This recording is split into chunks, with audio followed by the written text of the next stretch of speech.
이제 우리는 하나님이 주신 은혜로 많은 안정을 찾았습니다.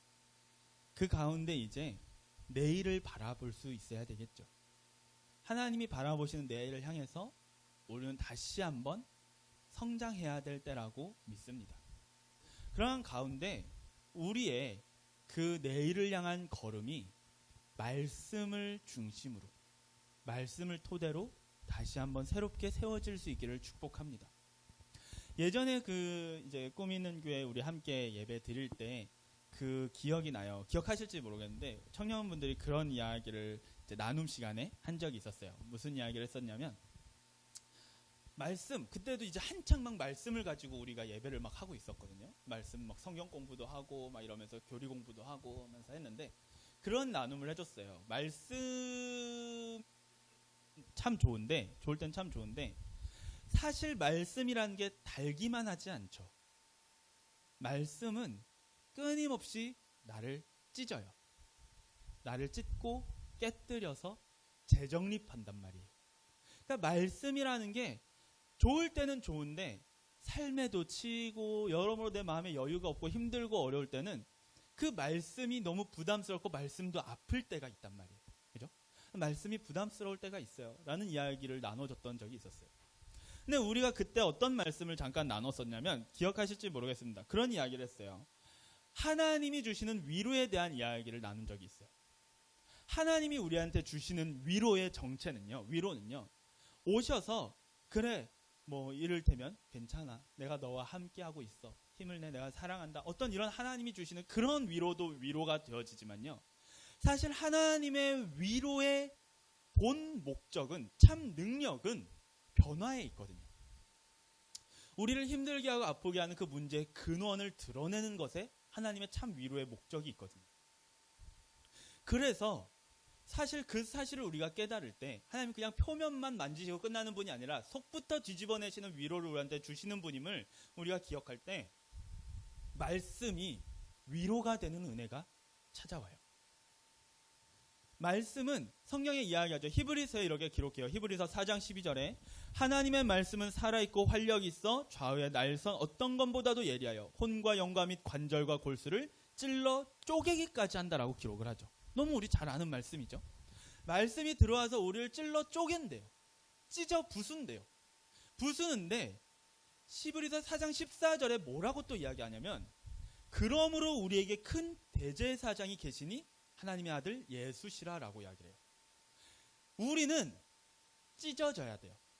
말씀이 와서 우리를 찢어요. 우리를 헤집어놔요. 깨뜨려요. 우리는 연약한 자이기 때문에 그 뒤집어 엎음이 반드시 필요하다라는 거예요. 말씀에서 깨서 부수는데, 그러므로 우리에게 예수 그리스도가 계시대요. 깨질 수밖에 없는 존재인 우리를 위해서 예수 그리스도가 계시다는 거예요. 그래서 말씀이 와서 도려내고 나면 그 자리를 예수께서 채우신다는 거예요. 도려내진 만큼, 도려내지면 도려내진 만큼, 찢어지면 찢어진 만큼, 깨어지면 깨어진 만큼, 말씀 때문에 깨어진 만큼 그 자리가 예수로 채워지는 은혜, 예수로 채워지는 위로. 이것이 말씀이 검이 되는 위로예요. 말씀이 검이 되는 위로. 그것이 우리를 쪼갰으로써 내일 우리를 더욱 온전케 하실 것이라는, 더 평안으로 이끌어 가실 것이라는 믿음의 위로, 믿음에서 오는 소망과 위로. 오늘 여러분 보시면요, 요시야 왕이 종교개혁을 일으키는 이야기를 하고 있어요. 근데 요시야가 성경에서도 증언하고 있듯이 하나님 보시기에 정직히 행한 왕이다라고 이야기를 해요. 그죠? 역대하 34장에 보면 그 요시야 왕의 어떤 신앙의 이력에 대해서 비교적 자세히 기록이 되어 있거든요. 근데 그걸 보면 요시야는 8살에 왕이 됐어요. 8살에. 그리고 16살에 하나님을 믿기 시작했다라고 기록해요. 16살에 하나님을 찾기 시작했다. 그래서 본격적으로 하나님에 대한 신앙을 갖기 시작한 거예요. 그런데 여러분 16살에 신앙을 갖기 시작했어요. 근데 그 당시에 그 상황이 어땠냐면, 도무지 그 어린 아이가 신앙을 갖기에 불가능하다 말할 정도의 상황이었어요. 왜냐하면 아시겠지만 그 요시야의 아버지 왕이었던 아몬, 그 아버지였던 왕 므낫세, 두 사람은 역대의 손에 꼽는 악한 왕이었거든요. 우상숭배로 온 나라를 더럽히고 망가뜨린 최악의 왕으로 꼽는 자들이었거든요. 그런 그 므낫세랑 아몬이 했던 그 악한 짓들이 어떤 것들이 있냐면, 성전 안에서 우상숭배를 했죠. 우리 잘 아는 이야기죠. 우상숭배를 성전 안에서 했어요. 신전을 놓고 성전 안에서 우상숭배를 하는데, 무슨 짓까지 했냐면, 그 우상숭배의 창기들 있죠. 걔네는 제사장들이 몸을 팔았잖아요. 안에서 그 성적인 행동으로, 음행으로 자기 신을 만난다고, 영접한다고 생각했잖아요. 그 신전 창기들을 성전 안으로 데리고 와서 성전 안에서 음행을 저질렀어요. 그래서 성전 안에 남창들이 있고 그 여자 창녀들도 있는데, 다 창기들이 있는데, 여기서 무슨 짓들을 하냐면, 이 남창을 히브리어로 뭐라고 부르냐면 카데시라고 불렀어요. 카데시가 거룩이에요. 구별된 자라고 불렀어요. 남창들을, 성전 안에 들어와서 하는 남창들을 구별된 자라고 불렀어요.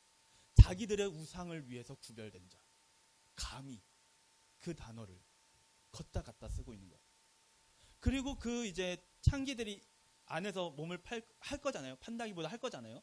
그거를 가려주는 어떤 천막을 만드는 일을 했어요. 그래서 여자들이 성전 안에 모여서 천막을 짜요. 휘장을 짰다라고 하는데, 그 휘장이 그 천막 짜는 거예요. 모여서 성전 안에서 그 짓을 하고 있는 거예요. 더럽기가 이루말할 수가 없죠. 하나님의 성전을 더럽히는 것에도 정도가 있어야지. 이거는 극한으로 더럽히고 있어요. 그 짓들을 했어요. 그리고 또 뭘 했냐면, 우리 잘 알다시피 인신공양을 했단 말이에요. 인신제사. 근데 므낫세가, 요시야 왕의 할아버지인 므낫세가 성경을 보면 자기 자식들을 인신공양으로 많이 여러 번 제사를 지냈어요. 나라에 무슨 일이 있고 자기 무슨 소원이 있고 할 때마다 자기 자식 죽여서 바치는 거예요. 낳아서 죽여서 바치고, 낳아서 죽여서 바치고, 이 짓을 한 거예요. 그 아들 아몬이 왕이 됐는데, 이 아몬은 그 짓거리에서 살아남은 아들이 왕이 됐단 말이에요. 근데 보고 자란 게 그거잖아요. 똑같은 놈이 돼가지고 똑같이 나라에서 행패를 부리다가 반역이 일어나서 역모에 당해서 죽어요. 그래서 그 다음에 이제 8살짜리 요시야가 왕이 된 거거든요. 그 다음에. 그러면 나라의 왕들이 무슨 일이 있을 때마다 앞장서서 모두가 보는 앞에서 자기 아들을 제물로 바쳐요. 우상들한테. 그럼 온 백성이 어떡하겠어요? 따라하겠죠. 온 나라가, 왜? 왕도 하는데 다 똑같이 그 범죄를 저지르는 거예요. 그런 풍경이었고, 그런 상황이었고, 뿐만 아니라 뭐 미신이며 주술이며, 그죠? 나라에 대소사며 가정에 무슨 일이며 있을 때마다 점쟁이들, 점술가들, 무당들을 찾아가서 그걸로, 하나님의 말씀은 듣지 않아요. 오로지 저들의 말, 그거를 듣고 점치고 판단하는 거예요. 이런 시대였어요. 이런 시대에 8살짜리가 그것을 보고 자라다가 16살에 하나님을 찾았대요. 그 환경 속에서. 대단하죠? 그러더니 20살이 돼서 무슨 일을 하냐면, 20살부터는 본격적으로 종교 개혁을 단행하기 시작합니다. 그래서 눈에 보이는 모든 우상들이란 우상들을 다 제거해요. 파서 다 부숴가지고 가루를 만들어 버려요. 산당들, 신당들 다 제거하고 막 이런 일들을 이제 막 한단 말이에요. 성전 안에서 음행한 창기들 잡아다가 그들의 그 제단에 같이 다 죽여서 뼈를 같이 올려가지고 다 불태워 버려요. 그래서 다 몰아내는 일들을 막 한단 말이에요. 그리고 26살에 이르러서 우리 예배를 회복하자. 진짜 하나님에 대한 예배를 회복하자 한 거예요. 그래서 무너졌던 성전을 보수하기 시작해요. 그러다가 오늘 율법책을 발견한 거예요. 이미 하나님에 대한 열심이요, 칭찬 받을 만하잖아요. 그런 환경 속에서 그렇게 어린 자가 아무리 왕이라 해도 반역하고 일어나서 그 남들의 손에 의해서 세워진 왕이잖아요, 결국. 그런 그가 이런 나라의 대대적인 종교 개혁을 단행할 때까지 얼마나 대단한 열심이 있었겠으면, 대단한 신앙이었겠어요. 근데 그가 그렇게 해서 이제 했는데, 성전에서 율법책을 발견해요. 말씀을 발견해요. 말씀을 발견해서 그걸 읽었는데, 하나님의 말씀의 내용이 무엇이었냐면, 하나님은 이스라엘을, 유다를 심판할 것이다라는 내용이었어요. 열심히 우리 하나님의 말씀으로 살아보자, 하나님의 은혜로 살아보자, 하나님께 돌이켜보자, 예배해보자, 열심히 달려왔는데 하나님의 뜻은 심판에 있대요.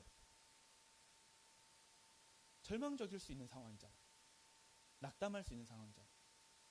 상처받을 수 있는 상황이잖아요. 그렇게 열심히 달려왔는데 여전히 하나님의 말씀이, 살아계신 진짜 하나님의 그 말씀이 아직도 깨져야 된대요. 아직도 찢어져야 된대요. 너희는 더 부서져야 된대요. 그런데요, 요시아가 여기서 어떻게 합니까? 그 말씀을 받아들여요.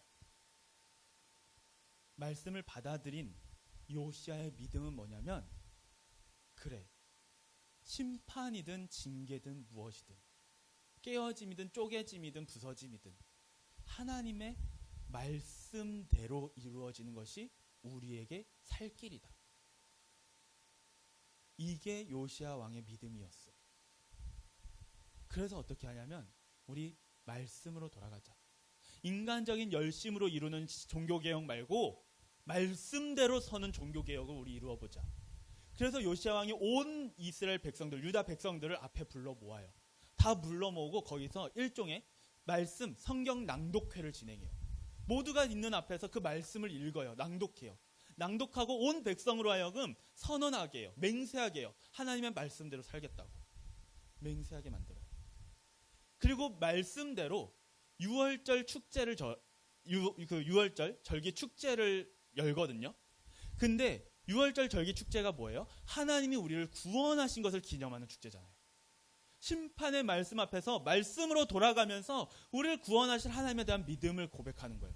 근데 그 가운데 성경이 뭐라고 기록하냐면, 열왕기하 23장 25절에 요시아와 같이 마음을 다하여 뜻을 다하며 힘을 다하여 모세의 모든 율법을 따라 여호와께로 돌이킨 왕은 요시아 전에도 없었고 후에도 그와 같은 자가 없었더라. 요시아 같이 말씀대로 살았던 자가 없었더라. 그 축제마저도 요시아만큼 율법대로 온전하게 축제를 이룬 자가 없었다는 거예요. 말씀대로. 결국 유다는 멸망하죠. 결국 그 심판으로 멸망하게 돼요. 그 후에 요시아 때는 하나님이 그의 그 말씀으로의 돌이킴을 보시고 요시아 때는 그 나라의 평화를 허락하시죠. 그 이후의 세대가 그 말씀을 받지 못했을 뿐, 하나님의 참 뜻은 말씀대로 살아감으로 우리가 생명에 이르는 것에 있음을 요시아는 믿음으로 선포했고, 그 말씀 속으로 오히려 더 파고들기를 택했다는 것입니다.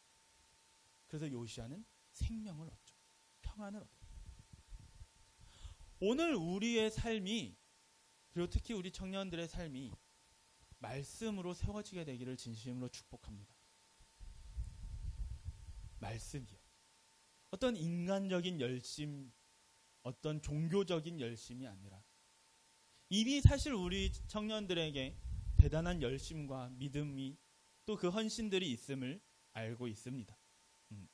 어디 가서 또 이런 청년들을 찾겠어요. 그죠?